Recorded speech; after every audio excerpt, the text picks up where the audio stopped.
Rebecca Baker here, just doing my mandated reporting video this week. First, I'll start off by talking about my agency's procedure. We start off our sessions with explaining that we are mandated to report child abuse, child neglect, neglect of the elderly or the disabled, self-harm, or harm to others.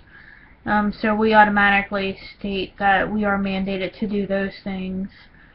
I touched on that a little bit in my last video, but I wanted to touch on some of the things I learned from the videos. I forgot to mention that during my last video.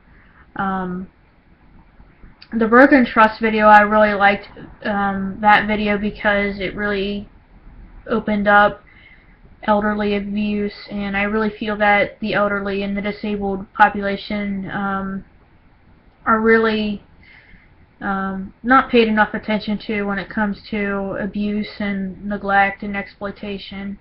So I really like that they really focused on elders and made some things known about elder abuse.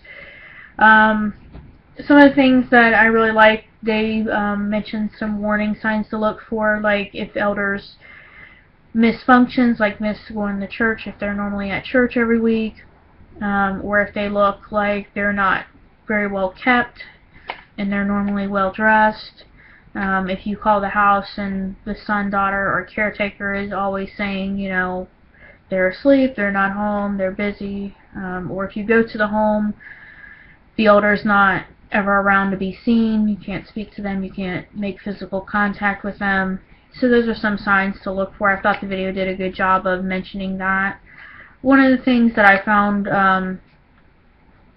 strange was that the video states only 5% of elders experience elder abuse. I thought that was low, but when you think about how elders don't report it, or how people don't believe elders about abuse, it would make sense that I would say most of the cases that involve elder abuse, they're not reported because of the elder being afraid or people just not believing or looking at the signs.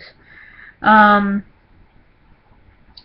worked as an ombudsman in the ombudsman's office during my undergrad, when I was doing my senior practicum for social work on the long-term care side. So I worked with elders in long-term care settings.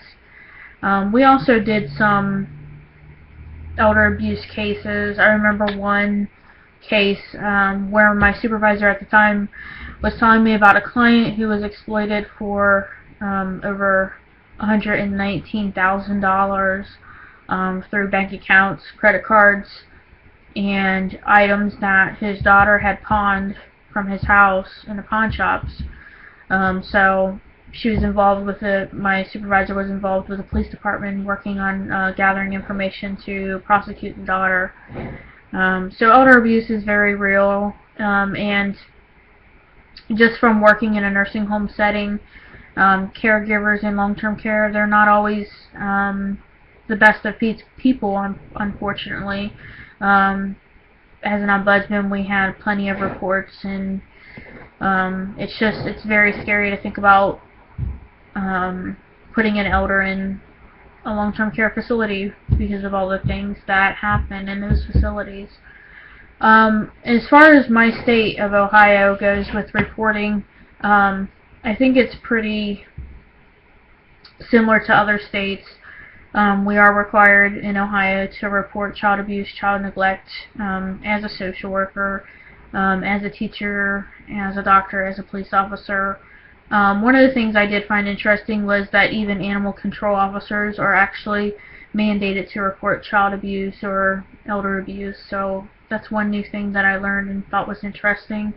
They require that in Ohio that you do a written report once you report it. So if you call it in, they do require that you make up a written report to state what happened. You can call it in at a police station or a job and family services location. I don't think there's any other particular laws or stipulations that aren't really uniform with Ohio's reporting. I've never had to report elder abuse or neglect, or child abuse or child neglect. So my question is, have any of you had to make a report, and how did that process work, and what was the outcome? How were your interactions with clients afterwards? I hope everybody has a great week. Thanks.